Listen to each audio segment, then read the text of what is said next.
Today we'll be venturing through both recent and long-forgotten cold cases where secrets are laid bare and the unsolvable becomes solved. The following are intriguing yet disturbing true stories that once stumped the finest minds in law enforcement, but were ultimately unraveled by relentless detective work and DNA analysis. Along with the brand new cases that we will be discussing, we will also be revisiting several events from the ongoing Unsolved Mysteries Iceberg series on the channel that have recently been solved as well. The following content may be unsuitable to some, so viewer discretion is advised.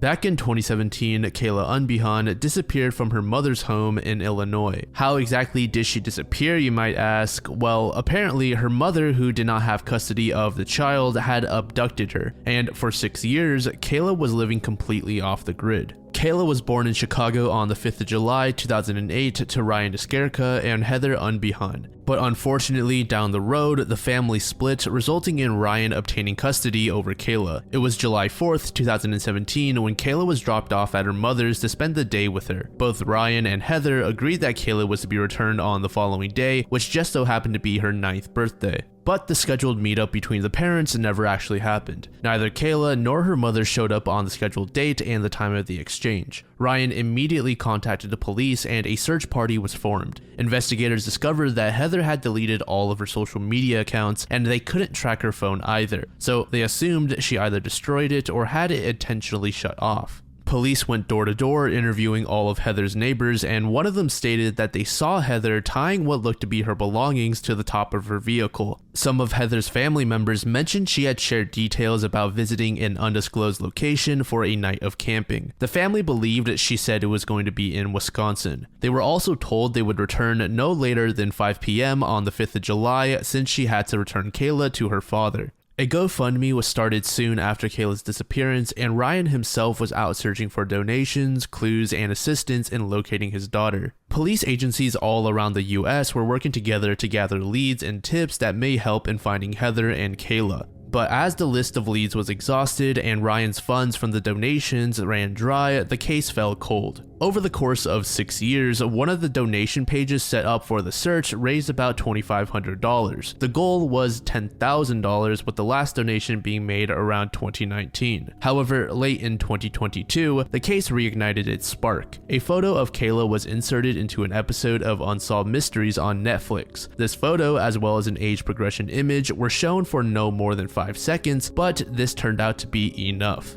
A Facebook page dedicated to Kayla began sharing the age progression image around and spreading the word about the still missing girl who would have been 14 years old at that point. On the evening of May 13th, 2023, a woman and a teenage girl visited the Westgate Regional Shopping Center in Asheville, North Carolina. The pair were making their way out of Plato's Closet when a bystander glanced at the two and did a sort of double take. This person thought to themselves, hey, that little girl looks really familiar, and then they recalled that there was a child strikingly similar to her that was missing. The Asheville police were immediately contacted, who then got in touch with the South Elgin police force, who confirmed the two individuals' identities as Heather and Kayla. Authorities were able to reach the shopping center before Heather could escape and arrested her. Finally, over half a decade later, Ryan was able to see his daughter once again. And fortunately for this case, Kayla was unharmed. It's rare that we get to see these sort of unsolved cases have such a positive result. As for Heather, she was charged with the felony offense of extradition. Her bond was set at $25,000, which she paid, resulting in her release. But the very next day, she turned herself over to the police in Kane County in Illinois.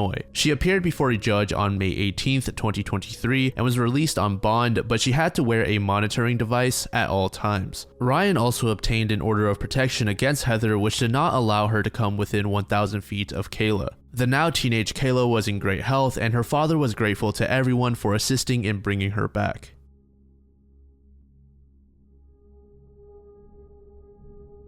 In February of 1957, a boy's body was discovered inside of a box hidden in a wooden area. This was in the Fox Chase neighborhood of Philadelphia. The child was malnourished, and investigators determined that he was beaten to death, and it was officially ruled that this was a homicide case. Along his body there were 7 scars, 3 of which medical officials thought may have been surgical ones. For decades, this child was simply known as the boy in the box, and his case has been one of the more famous unsolved mysteries across the US.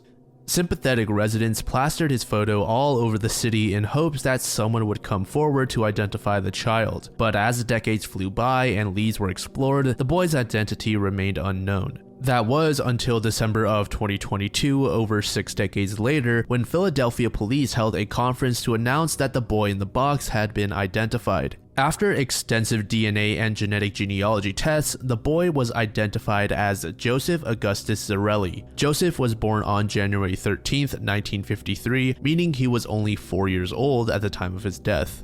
Philadelphia Police Commissioner Danielle Outlaw had this to say: "When people think about the boy in the box, a profound sadness is felt, not just because a child was murdered, but because his entire identity and his rightful claim to his own existence was taken away." The next step was to find out if the boy had any living family members. Joseph's biological parents had died, but investigators did find out that Joseph had several siblings that were still living. Police Captain Jason Smith said Joseph has a number of siblings on both the mother and father's sides who are still living, and it's out of respect for them that their parents' information remain confidential. We have our suspicions as to who may be responsible, but it would be irresponsible of me to share these suspicions as this remains an ongoing and active criminal investigation. So I guess for now, the case only remains half solved as we still don't know who is responsible for taking Joseph Zarelli's life.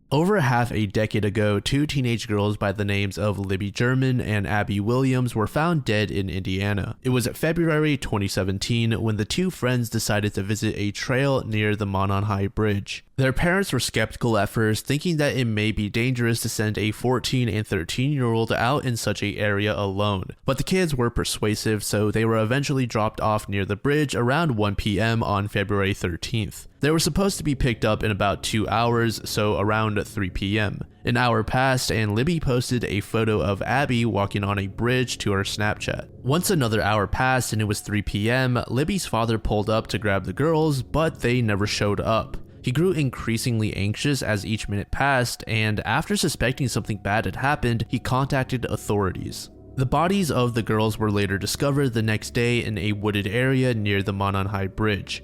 As the investigation progressed, Indiana State Police released this photo of an unidentified man on the Delphi Historic Trail. It was said that he was roaming the area around the same time as Libby and Abby. But no matter how many people laid their eyes on this photo, nobody knew who this man was. Of course, being such a small town, it wasn't expected for anyone outside of the state to recognize him, but since the community was so close-knit, authorities were confident that somebody knew who he was. Through the years, there were several suspects brought to light, but it wouldn't be until late in 2022 when we get our big break. It was October 31st, 2022 when police announced that a man by the name of Richard Allen, aged 50, had been arrested and charged with 2 counts of murder, those being Libby and Abby. Now, while he wasn't confirmed with 100% certainty to be the culprit at time, the community, especially the families of the victims, were ecstatic knowing that there was finally significant progress being made on the case. Kelsey German, Libby's older sister, tweeted the following: "Just know how grateful I am for all of you. No comments for now. Any questions, please refer to the Carroll County Prosecutor's Office. There is tentatively a press conference Monday at 10 a.m. We will say more then."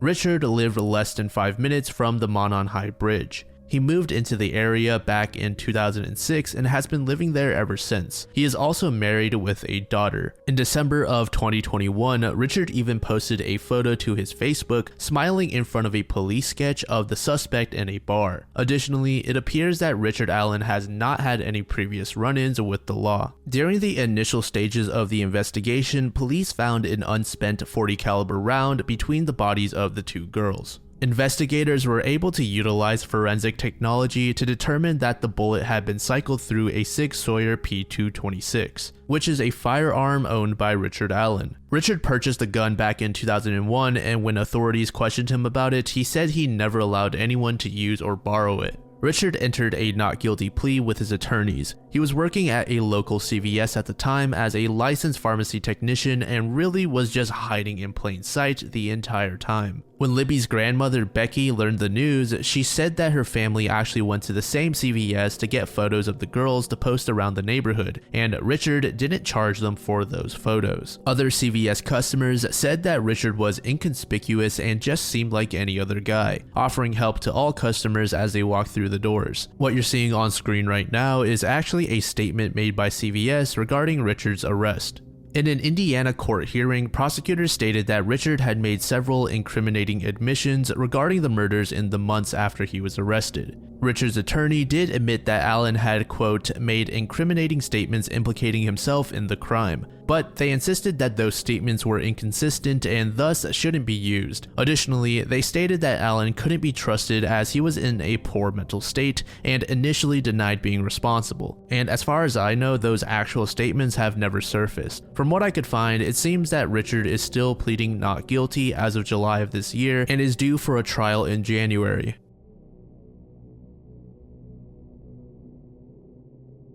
The Long Island serial killer is the name given to a man responsible for the Gilgo Beach murders, also known as the Long Island murders. The range varies, but it's believed that the culprit has taken the lives of at least 11 people, the vast majority of them being women. Additionally, most of them were known to be sex workers, and the killer was known to dump the victims' bodies along the Ocean Parkway. Not far from the remote beach towns of Gilgo and Oak Beach in Suffolk County of New York, investigators uncovered the remains of 4 different people within a quarter-mile of each other. Since this is another case that we have already covered in our ongoing Unsolved Mysteries Iceberg series, I will not be going too in-depth into these events, but we will briefly summarize them just to refresh your memory. The first body that was found was discovered in December of 2010. Around May of the same year, a 24-year-old woman by the name of Shannon Gilbert had disappeared in the same area where her body was found. And just to be clear, that first body that was found in December of 2010 was not Shannon. Shannon was a known sex worker, and it said that she was fleeing the area after a meetup with a particular client had gone wrong. She made a call to 911 where she said things such as, "They are trying to kill me." And that December search that we mentioned was actually the second attempt at locating Shannon. There was another search back in May, which was the same month that she went missing, which failed to yield any results.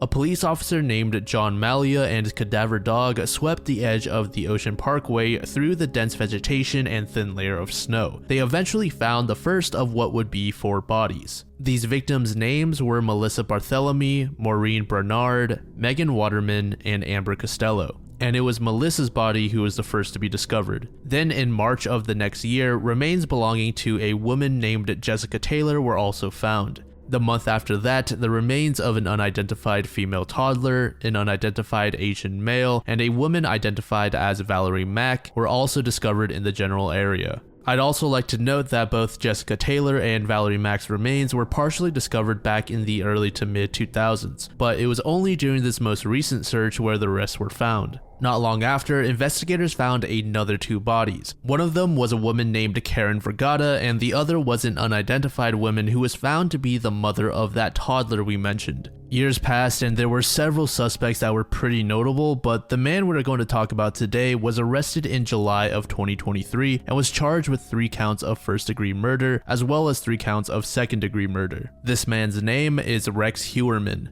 Rex is a 59-year-old married father working as a Long Island architect. He has denied the charges and pleads not guilty. Investigators were tipped off to Rex after receiving a statement from a witness which mentioned a specific pickup truck which was seen outside of Amber Costello's home. This truck was a Chevy Avalanche. Furthermore, after receiving this tip, investigators dug into Rex's cell phone activity as well as his credit card history and found that he was pinged nearby 3 of the victims.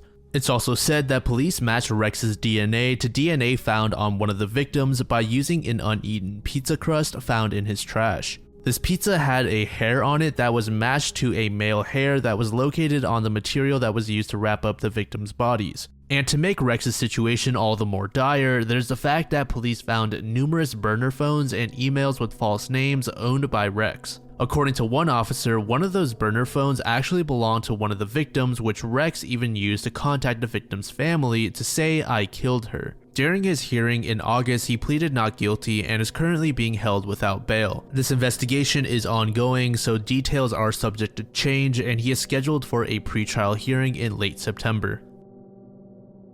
That's going to end today's video. Let me know what you think. It's always a pleasant surprise when you find out through the news that some obscure cold case you read about years ago has a new revelation. And as always, thank you so much if you made it to the end here. I really appreciate you spending your time here with me. And I also want to give a special thank you to all of my patrons and channel members. Videos such as this one instantly get demonetized, so your support really means a lot.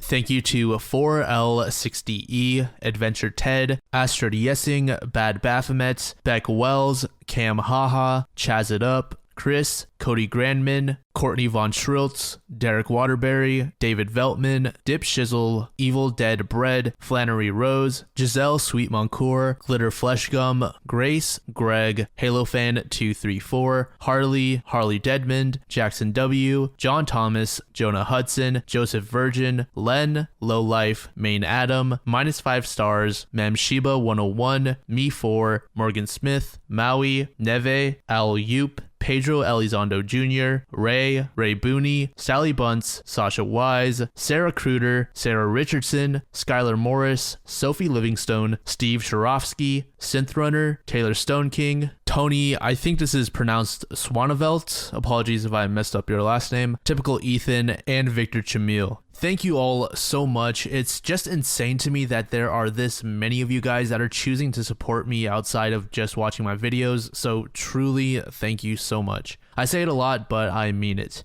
So that's all I have to say today. Take care everyone, stay safe, and I hope you all have an amazing week.